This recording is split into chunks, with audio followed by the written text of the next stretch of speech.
They interrupted me 21 times while I was reading my husband's will, the will he wrote with trembling hands before he died. I stayed quiet. I swallowed every sting, every insult, every smirk they thought I couldn't see. But I hit record before the lawyer walked in. And what happened after that changed everything they thought they knew about me. It was the kind of morning that crept in soft and slow, with light filtering through the kitchen window like it had every day for nearly 40 years. The maple trees had just started turning, their leaves warming into golds and reds. Ray would have called it perfect coffee weather. He used to say that as if fall was brewed fresh every morning just for us. I stood by the counter, both hands wrapped around my mug, not for the heat, but for something to hold. The quiet in the house wasn't peaceful. It was the kind that hums around you when something is missing, and for the past 7 months it had been Ray, my husband, my partner in everything. That morning, I took out the file he left me, a plain, cream-colored folder. Inside was the final version of his will. He'd written it by hand, even though we'd drafted it properly with Lena's help months before he passed. But Ray had always been that way, thorough, sentimental in private. He asked me to read it out loud when the children returned, said he wanted them to hear it from me, said it mattered that they saw my face while I said the words. That part, I think, is what broke me the most. Because today, they were all coming home. Brandon was flying in from Phoenix. Mallory and her husband would drive up from their lakeside condo in Connecticut, and I'd already heard from both of them this week. Not about how I was holding up, or if I needed anything. No, just asking about the will, asking what I planned to do with the land, the house, the accounts. Brandon even sent a draft of something he wanted to review together. Now, I don't know what kind of families other people come from, but I can tell you this. When your son refers to your home as a legacy property in an email, something has shifted. When your daughter suggests repurposing the barn before she's even seen the will, something has snapped. I walked into Ray's old office that morning and placed the folder on the desk. I stared at the chair he used to sit in, the one with the leather so worn it had taken the shape of his shoulders. I could still see the last mug of coffee he left half full beside the lamp. I'd never moved it. The air felt thick, like it knew what was coming. And maybe I did too, because what I needed to read wasn't just words on a page, it was Ray's last attempt to hold this family together. And I didn't know yet if they were ready to hear it. But I was. And I had a quiet thought then, one I didn't dare speak aloud, that maybe, just maybe, Ray had written that letter, knowing they wouldn't really listen. Maybe he left it for me to hear myself say it out loud. So I'd stop doubting what I already knew. They weren't coming to honor him. They were coming to claim what they believed they were owed. Mallory arrived first. She pulled into the driveway in a sleek black SUV, the kind with tinted windows and automatic everything. Her husband stayed in the car, scrolling on his phone like he couldn't be bothered. She stepped out, heels clicking on the gravel like she was walking into a conference room. Her coat was sharp, cinched at the waist, hair perfect, smile polite. She didn't look around the porch, didn't notice the ivy Ray and I had planted years ago climbing higher than the windows now. She came straight inside, called out my name like she was asking for a hotel concierge. I heard her setting down her bag, opening the fridge without hesitation. Then Brandon came, 3 hours late. No apology, just a quick grunt and a long sigh as he kicked off his boots like he lived there. He smelled like airport whiskey and something synthetic. The first thing he asked was if I had Wi-Fi. Not how I was doing, not if the house felt different without Ray, just the Wi-Fi. They settled around the kitchen table like they were here for business. Mallory opened her tablet. Brandon dropped a folder beside his coffee mug. They started showing me mock-ups, logos, budget lines, a PowerPoint presentation about transforming the barn into an event space and turning the upper acres into luxury tiny homes. They called it the Dunning Revival Project. Not once did they say our family name like it meant something to them. To them, it was a brand. Brandon explained their plan like it was already in motion. Zoning options, investors. He said we needed to move quickly before the market changed. Mallory chimed in with projections. She said wellness retreats were trending. She used words like potential and equity. Her tone stayed light, her words sugary, but her eyes watched me closely, like she was waiting for a yes. They weren't asking for permission. They were managing me, framing it all as if they were doing me a favor. Brandon said it was the smart move. He said it would free me from the burden of managing an old house and acres of unused land. He said it would finally let me relax, as if I hadn't already been living in peace until they decided to turn grief into a business plan. When I asked about Ray's will, they glanced at each other. Mallory said they hadn't seen the final copy, but they assumed he wanted what was best for the family. Brandon laughed and said Dad never liked wasting opportunities. Then he changed the subject, pulled out another document for me to look over. It was a draft agreement for my signature, a transfer of partial ownership, 60%, to them. I didn't speak, I just looked at the paper. My name typed out in bold, a dotted line waiting at the bottom. They kept talking. Background music from their world of numbers and control. I got up, walked into the next room, and closed the door behind me. For a long moment, I didn't move. Just stood there, hand on the frame, heart steady, not angry, not afraid, just clear. I finally saw it. This wasn't about Ray. It wasn't even about family, it was about leverage, and they believed they had it. They believed I would fold, like an old chair at the edge of a yard sale. But they had no idea what was still folded inside me. The next morning, the living room was already staged. Brandon had pushed the coffee table aside and placed 3 chairs in a semicircle, like it was some kind of boardroom. Mallory lit a cinnamon candle. She said it would make the space feel warm. All it did was remind me of how much they wanted control over the atmosphere, even the scent. I brought down the envelope. The original copy of Ray's will was inside, folded once, creased at the top. He'd signed it himself 3 days before he was admitted to hospice.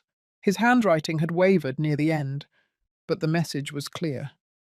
He wanted everything shared equally. He wanted me to read it aloud, in front of them. No attorneys, no arguments, just us. I stood while they sat.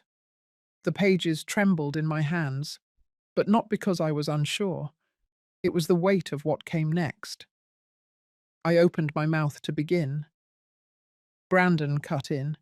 He asked if I had reviewed the zoning document from yesterday. I told him I would prefer we stick to the will first. He nodded, but Mallory jumped in before I could speak another word. She said it would be helpful to hear what Dad's wishes were, but also added that any decisions should be viewed through a financial lens. She mentioned responsible stewardship. I continued reading. By the time I reached the 3rd paragraph, Brandon interrupted again. This time to ask if Ray had really written it alone, or if Lena had influenced the phrasing. I told him Lena had only helped format the earlier versions. This one was entirely Ray's. He leaned back and muttered something under his breath. I kept reading. Mallory stopped me next, wanting to clarify the term irrevocable trust mentioned near the end. I told her we would get to that part soon. She smiled and said she just wanted to make sure there were no misunderstandings. I started again, and they kept going. They asked about property taxes, legacy planning, the logistics of restructuring the accounts. They asked if the document had been notarized. They asked if I had made any edits. They questioned dates, signatures, word choice. They interrupted me 21 times. I counted, not out loud, not on paper.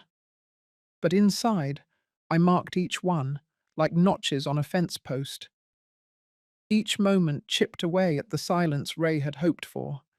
Each interruption erased what could have been a moment of shared memory. They weren't listening to the words. They were listening for opportunities. By the time I reached the final sentence, I realized something.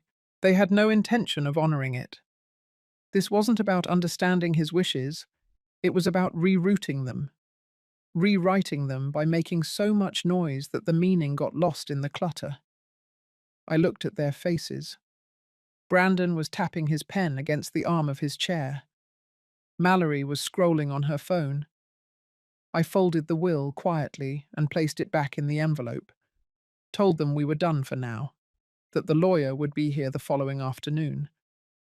Mallory nodded, said that was for the best. Brandon asked if we could revisit the equity breakdown later, said he had a few refinements in mind. I didn't answer.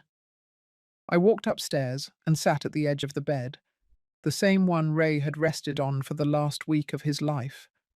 My hands were still, my breathing even. There was no anger left, only clarity. They had made a mistake. They thought they were wearing me down, but they were only helping me see them more clearly, helping me remember who I was before the grief, before the quiet, before they turned my home into a conference call. And they had no idea I'd just begun to listen, really listen, to them, to Ray, to myself. That night, I went to the hall closet and pulled out the old voice recorder Ray used to keep. It still had the same scuff mark on the corner from where it had once fallen off his desk. I checked the batteries, still working. It had been years since I touched it, but my fingers knew exactly what to do. Quietly, I slipped it into my cardigan pocket and left it there. The next morning, I made pancakes, not because I wanted to, but because feeding people was something I could control.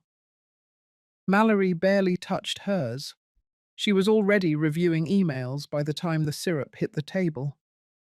Brandon ate like he hadn't had a meal in 2 days. No one asked if I had slept. No one said anything about yesterday. It was as if the reading of Ray's will had been nothing more than a minor inconvenience in their schedule. At 9:56, the lawyer arrived. Her name was Dina Marron. She had a calm face, the kind that didn't react much. I liked her immediately. She greeted Brandon and Mallory with polite distance, then shook my hand with both of hers. I led her to the dining room. I had already set the recorder under a napkin next to my chair. Dina opened her briefcase. She started by stating that Ray's most recent will had been notarized, filed, and confirmed legally binding. She explained what an irrevocable trust meant, carefully. She did not speak down to me, and she didn't let Brandon interrupt. But he tried. Twice. Mallory chimed in once with a question about flexibility. Dina answered it simply. No. That was the nature of an irrevocable trust. The allocations could not be modified without serious legal grounds, which they did not have. I watched Brandon's jaw tighten. Mallory crossed her arms. Dina continued. Ray had left specific instructions. The house would remain in my name. The land was to be split equally among the 3 children, including my late daughter's share, which was designated to her son, Thomas. A financial advisor had been appointed to manage distribution until Thomas turned 25. Ray had also requested a memorial scholarship be established in his name at the local high school. I had known about the scholarship, but I didn't know Ray had already begun funding it through his life insurance. That part caught me off guard. It made my chest tighten in a strange way. Love and sadness, mixed like wet paint. Brandon leaned forward and asked Dina if the property assets could be consolidated into a family LLC instead. He said it would be more efficient. Dina repeated herself. The will was final. Brandon asked if I had been influenced, if maybe I didn't understand all the legal language at the time of signing. Dina looked at me, then looked back at him. She told him the will wasn't mine. It was Ray's. Mallory took out a printout. It was a list of ideas, events, branding concepts. She asked if the trust could potentially be used to fund early-stage renovations on the barn. Dina told her no, not unless the other beneficiaries agreed, which included Thomas's guardian and the trustee. Mallory's smile slipped. Brandon didn't speak for a while. When he did, his voice was tight. He said he just wanted what was best for the family. I said nothing. After Dina left, I walked her out and thanked her.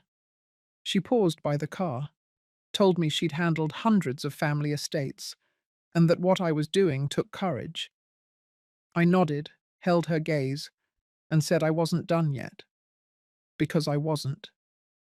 That recorder in my pocket held the proof of how little respect they had for Ray's final words, and I had no intention of letting it go to waste. That night, I sat in Ray's office and played the recording back. I listened to every interruption, every deflection, every time they turned something meant to honor him into a business pitch. Their voices were calm, composed, even cheerful at moments. But underneath it all was entitlement. Quiet, calculated entitlement. I labeled the file and saved it onto a flash drive. Then I backed it up to my email. I did it slowly, intentionally, because I had learned something important in the silence that followed Ray's passing. Protecting your peace means preparing for when others try to take it. The next morning I made phone calls, first to Lena, then to the accountant Ray had trusted for 20 years, then to the trustee named in the will. His name was Marcus Klein, and he remembered Ray well. I told him what had been said during the meeting with Dina. I told him I had a recording. He asked me to send it. I did. By noon, I had arranged to meet with Marcus at his office the following week. He told me he would begin preparing a summary report of the legal standing of the estate, and that he would also make a formal note of any coercive behavior or attempts to undermine the trust. He said those things mattered, especially when money was involved. Brandon and Mallory didn't ask where I was going. They assumed I was running errands. They assumed a lot of things, like that I was fragile, that grief had made me slow, that silence meant weakness. But they didn't know I was writing everything down. They didn't know I had kept copies of every draft Ray ever wrote. They didn't know I had the first version of the will where Ray had left everything to me outright, before I convinced him to include the others. They didn't know how many decisions Ray had deferred to me because he trusted my judgment more than their ambition. That afternoon, Brandon invited a local contractor over without telling me. I came in from watering the porch plants and saw him walking the man through the side yard, pointing to the barn and nodding as if he already owned it. When I asked what was going on, he said they were just gathering estimates, said it would be useful down the line. I told him to cancel it. He said I was being difficult. I said the discussion was over. Mallory stayed out of it. She sat at the kitchen island, sipping her tea, watching us like she was measuring the air. Later that night, I found a folder left open on the dining table. Inside was a mock budget breakdown, construction, marketing, web design, a line item labeled Transitional Oversight. I saw my name next to it, in parentheses. Mallory had typed, Initial soft roll, later phased out. It was there, plain as daylight. They had no intention of keeping me involved, no intention of honoring what Ray built. They were only being polite because the house was still in my name, because the trust was still out of their reach, for now. I didn't say anything. I closed the folder and placed it back exactly where I found it.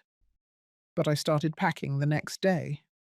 Not because I was leaving, but because I was preparing to move everything that mattered somewhere safer, somewhere they couldn't touch. By the time they realized what I was doing, it would already be done. And all their blueprints, all their backdoor plans, all their smug confidence would collapse under the weight of one truth they had refused to believe: that I was still Ray's wife, still his partner, and I was not done protecting what we built. 2 days later, I called Thomas's guardian, Maria. She was Ray's cousin on his mother's side, and she had been caring for Thomas ever since we lost Emily. Maria was kind but sharp, the kind of woman who didn't waste time with polite nonsense. I told her about the meeting, about the interruptions, about Brandon and Mallory's attempt to rework the estate into a business model with themselves at the center. I didn't dramatize anything. I just sent her the recording and let her hear it herself. Within 24 hours, Maria called me back. She had already spoken to Marcus, the trustee. She told me she would file a formal objection to any proposed restructuring of assets unless it directly benefited Thomas. She also made it clear she would not tolerate any pressure or manipulation toward me. I thanked her. She said it wasn't about me, it was about Ray, about respect. That same afternoon, Marcus called to confirm that he had documented everything. He had begun drafting a letter of advisory to the other two beneficiaries, stating that any further attempt to interfere with the structure of the trust without consensus could result in legal action. His tone was dry, professional, but underneath it, I could hear something else. He had seen this kind of behavior before. I asked him if I should say anything to Brandon and Mallory. He said I didn't need to. The documentation would speak for itself. Still, I knew I had to prepare for what came next. They weren't going to let this go quietly. That night, I went through Ray's old files. I pulled out the original plans for the orchard, the loan paperwork from the year we nearly lost the house, the notes he'd taken during his final months. Ray had recorded everything, not because he didn't trust people, but because he had learned that memories fade and promises slip. Paper stayed. Paper told the truth. I found a small folder tucked behind a box of tax returns. Inside were hand-drawn sketches for a community garden, notes about veterans in the area, ideas for mentorship programs. He'd written a line in pencil, barely legible: "Let them build something that lasts." It wasn't underlined. It wasn't explained. But I understood. Ray hadn't just wanted to leave money. He had wanted to leave direction, vision, a reason for the land to remain whole. The next morning, I scheduled a call with a local nonprofit. I told them I had a potential proposal, pending some legal clarity. They were interested. They had been trying to expand into rural programs for years. I didn't tell Brandon or Mallory anything, but I saw Mallory watching me from the window that afternoon as I spoke on the phone by the garden. She was narrowing her eyes, reading my body language. I pretended not to notice. She stepped back behind the curtain. Later, I found the barn door open. Just a few inches. Nothing broken, nothing stolen, just open. I shut it quietly, and I locked it. Whatever they thought they were getting away with, whatever plans they thought they could push through behind my back, they were about to learn something Ray always understood.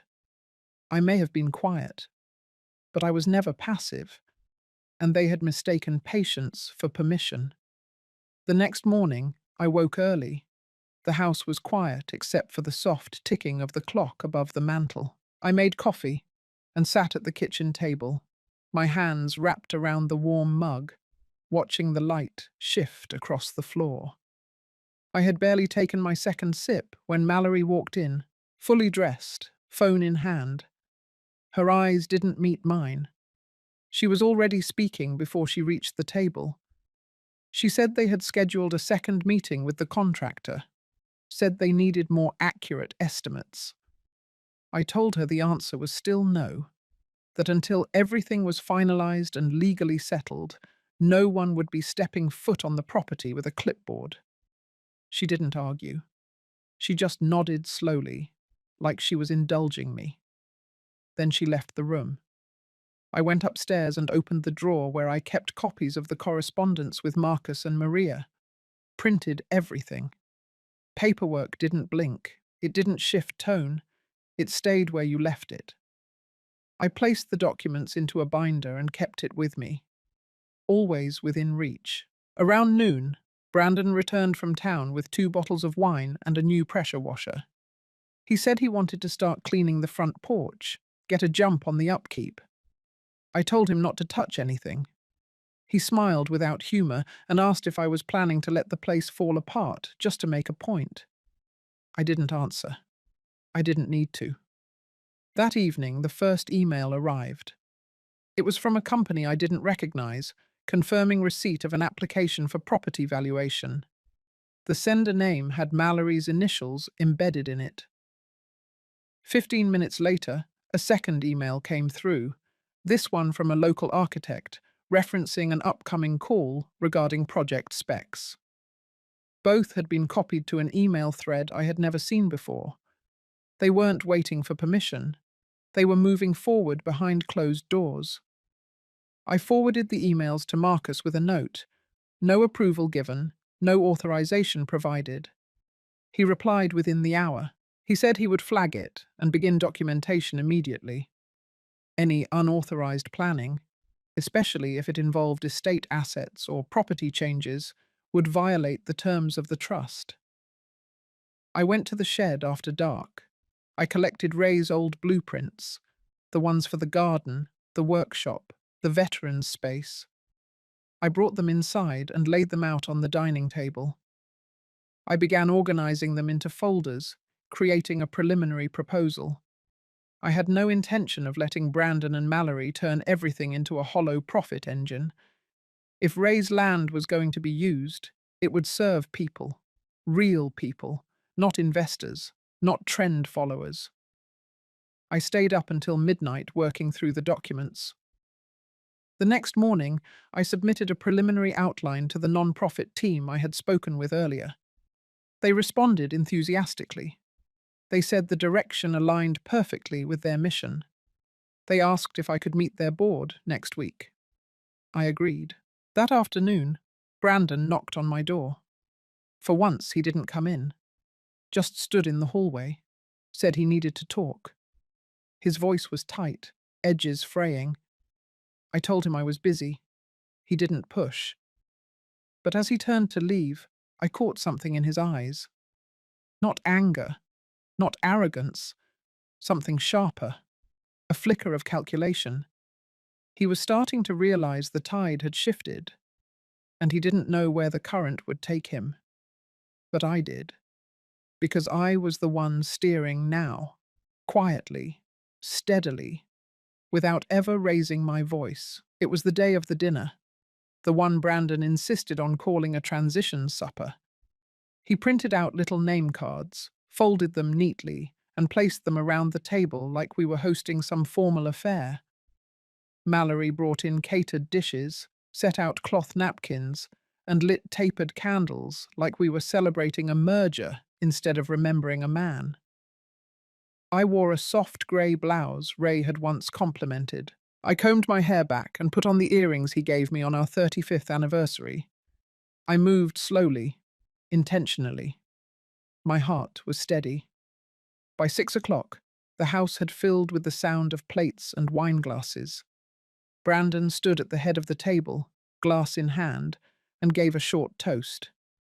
He thanked everyone for coming and said how proud he was that the family was moving forward. Mallory smiled. She reached over and squeezed his hand like they had just sealed something. I waited. After the first course, Brandon leaned back and cleared his throat. He said it was the right time to start talking about next steps. He glanced at Mallory. She nodded and took out a folder. Inside were typed notes and a new draft of a business plan. She handed one to me and began speaking softly, as if to a child. She described the vision for converting the orchard into an event space: weekend weddings, local retreats, midweek workshops. She pointed to revenue projections, tax benefits, future scalability. I let her finish. Then I stood up. I said I appreciated their energy, their initiative, their ideas, but that the land was no longer part of any business plan, that as of that morning, ownership of the orchard, the barn, and the adjacent lot had been transferred to the non-profit I had been working with, that it would be designated for educational and community development purposes, per Ray's original sketches and legacy notes. Brandon froze. Mallory blinked once, then twice, and asked what that meant for them. I told them the trust remained unchanged, their shares were intact. But the physical property, the part they had been circling like vultures, was no longer accessible for commercial use. It was now protected under a different mission, a public one they could not manipulate. Mallory's mouth tightened. She said something about needing legal review. I nodded. I said Marcus already had the documentation. So did Maria. So did the Non-Profits Council. Brandon's voice broke through. He said I had no right, that I was dismantling everything Dad worked for. I looked straight at him and said this was exactly what Ray worked for, to leave something that lasted beyond profit, to make something meaningful. I sat down again. The room was silent, the kind of silence that follows the crumbling of something hollow. No one reached for dessert. No one raised a glass. Eventually, Mallory began gathering her papers. Brandon stood slowly, stiff and quiet. They left the dining room without another word. I sat alone for a while after they left. The candles burned low. The food cooled. The wine remained untouched. But I felt something I hadn't felt in months. Relief. Not because it was over, but because I had spoken Ray's truth aloud, without hesitation, without apology. I had said the thing he could no longer say himself, and in that moment, I knew I had finally done right by him. The next morning, the house was silent, no footsteps, no hushed phone calls, no sound of Brandon pacing or Mallory typing at the kitchen island. They had packed up and left sometime in the night. I found a note on the counter. It said they needed space, that things had clearly shifted beyond repair. There was no apology, no signature, just a few vague words and a quiet exit. I stood at the window with my coffee and watched the driveway for a long time, even though I already knew they were gone. There was no satisfaction in their absence, only stillness. A hollow space where confrontation had once filled the air. Later that morning, Marcus called. He had spoken to Mallory's attorney. They had reviewed the property transfer and confirmed it was airtight. The non-profit partnership was secure. Ray's legacy could proceed without obstruction. Marcus told me he would be forwarding the next quarterly trust report and that I could expect a review meeting next month. His voice was steady, reassuring. After we hung up, I went out to the orchard. The morning light filtered through the trees, casting long shadows across the damp soil. The wind carried the soft scent of early blooms. I walked slowly between the rows, remembering how Ray used to tap the branches, nod to himself, and mumble about pruning schedules. I stood still and let the air settle around me. This was what he meant to protect. Not just land, not just fruit, but the quiet dignity of something tended with care. That afternoon, I met with the team from the non-profit. We sat around the kitchen table, the same one Brandon had once spread business plans across.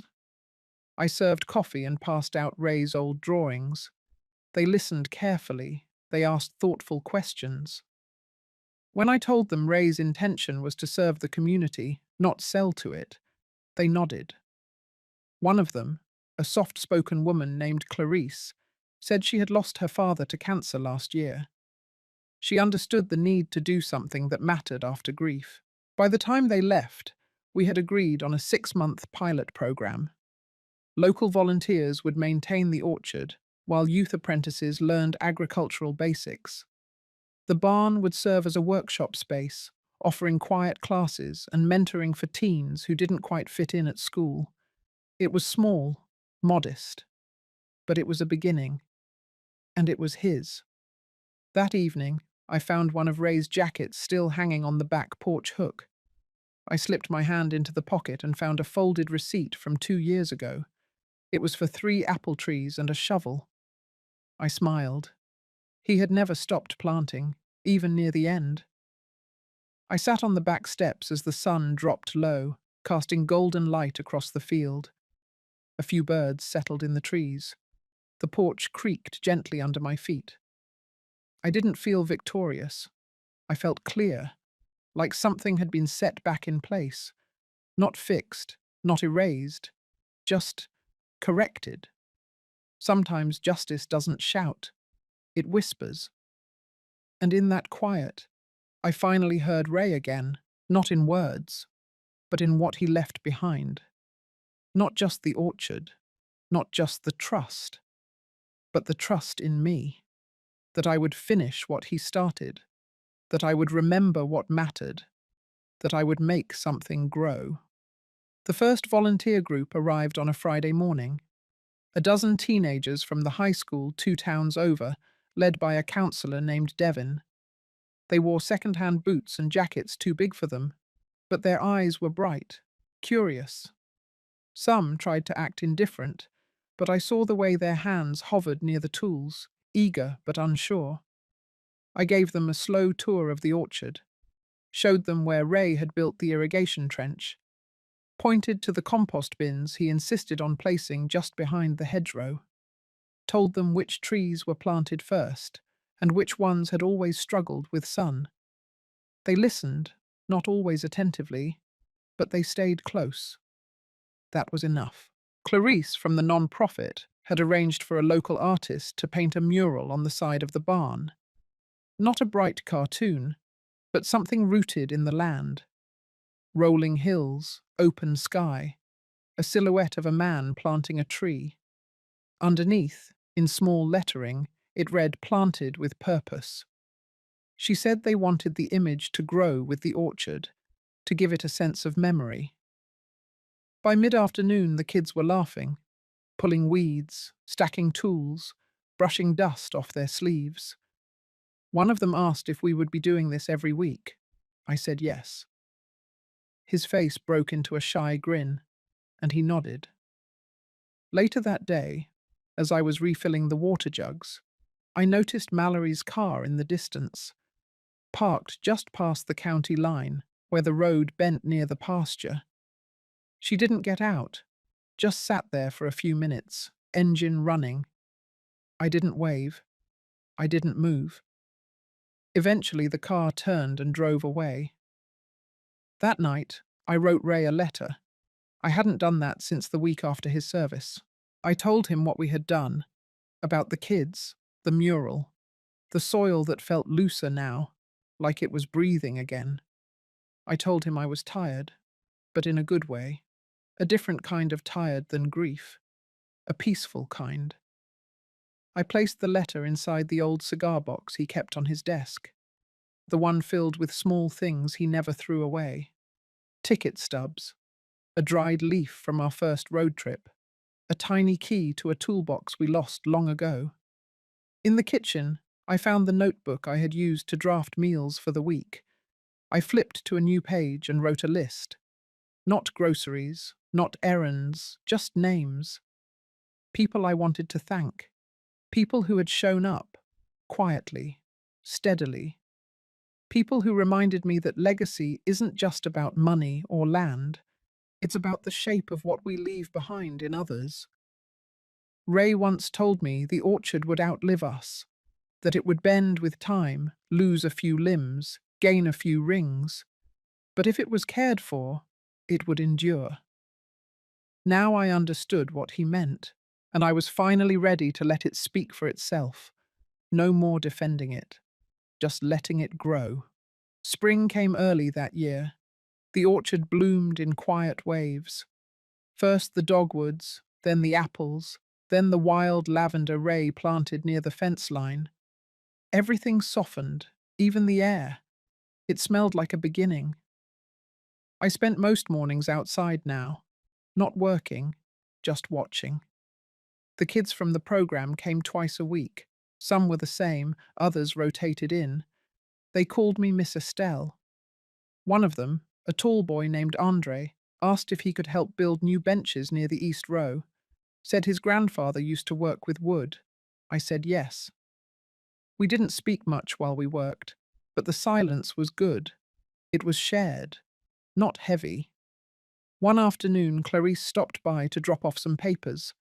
She stood near the edge of the field, hands in her coat pockets, and said the board had approved full partnership status for the orchard. It was official now. Protected, named, recognized. I nodded. I didn't need a ceremony.